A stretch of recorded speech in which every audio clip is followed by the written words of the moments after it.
শেষমেশ তারেকের গোপন প্রস্তাবে গলেই গেলেন ব্যারিস্টার রুমিন ফারহানা। তবে কি মান অভিমানের পালা না চুকিয়ে তারেক রহমানের কাছে আবারও ফিরে যাচ্ছেন রুমিন?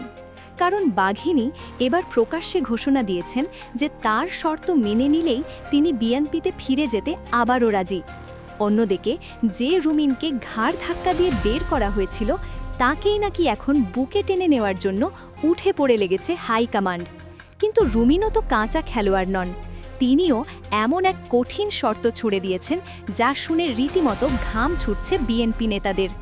কী ছিল সেই গোপন প্রস্তাবে? আর রুমিনই বা কী এমন শর্ত দিলেন যা মানতে গিয়ে এখন দিশেহারা তারেক রহমান?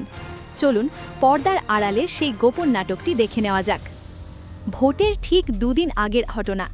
নির্বাচনের মাঠ তখন গরম আর উত্তেজনা তুঙ্গে। ঠিক সেই সময়ই